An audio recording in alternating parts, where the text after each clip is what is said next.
Isang umaga, nagulat ako sa nakita ko. Si Boy Machonori, si Boy Skincare at si Ichang Bunggan. Nagbike at gumala sila ng sila-sila lang. Sabagay, sinaba naman ako para isama. E-bike lang ang meron ako. Dalawa ang bike na Boy Skincare. Itong isa pinapahiram niya kay Ichang Bunggan. Ito naman isa ay nakasabit ay kanya. Buti pa sila nakapag-bonding at nakapag-exercise. Dahil nga sa wala akong pambiling bike, bumili na lang ako sa Shopee ng sapatos na may gulong. 200 pesos lang to. Ito lang kasi yung kaya ng budget ko. Good exercise din naman siguro para sa akin to. First time ko lang gagamit nito. Idol ko kasi si Ponggay ng Ice on Heart. Kaya kulay blue ang pinili ko. Idol ko nga din pala si Brosen, yung nasa Elsa. Pumunta na nga pala ako dito sa labas para masubukan. Grabe, sobrang hirap pala nito. Hindi ako mukhang skater, mukha akong ballerina sa ginagawa ko. Liad yarn.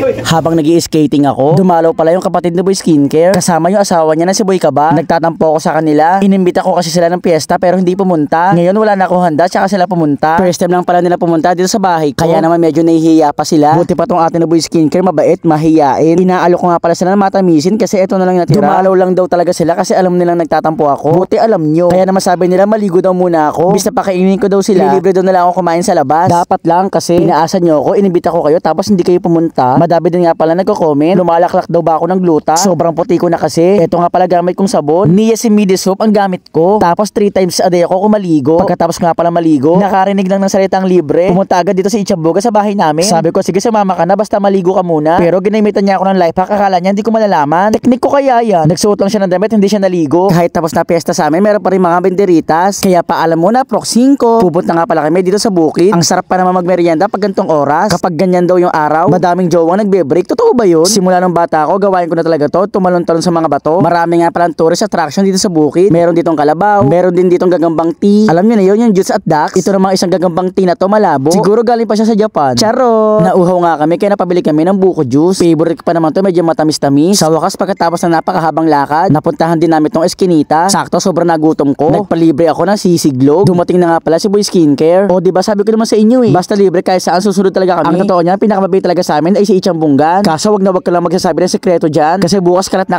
agad. Balak nga pala namin magdagdag pa na isang member sa Team Dugyot. Dumating na nga pala yung mga order namin. Liempo naman ang kay Boy Ubo. Chiksilog naman ang order ni Boy Kaba. Liempo silog din ang order ni Boy Skincare. Si Ichang Bunggan naman ay chiksilog din. Kaya nangangati ng mga singit-singit nila eh. Medyo matagal-tagal din kami hindi nagkita. Kami talaga magkakabata nila Ate Skincare. Medyo napalayo lang siya ng pangasawa niya si Boy Kaba. Naiintindi naman namin kapag may asawa ka na kailangan mo nang bumukod. Malakas nga pala kumain si Boy Ubo kaso nagtataka kami bakit di siya tumataba. Eto naman si Boy Kaba sa dami niya nakain. Natatakot siya baka daw siya ma-high blood. Ngayong araw nga pala masakit na muna ni Boy Skincare. Hindi namin alam kung bakit. Ichang Bunggan blooming, may jowa na, sana all. Lahat nga pala kami kukuning ninong ni Ate Skincare. Habang kumakain ako, meron akong asong katabi. Kaya naman pinakain ko siya. Wag po kayo mag-alala, hindi yan buto. Sabi ng mga matatanda, ang nilalapitan lang ng mga aso ay alam nilang mabuti ang puso. Kaya naman thank you sa iyo aso kasi ako ang nilalapitan mo.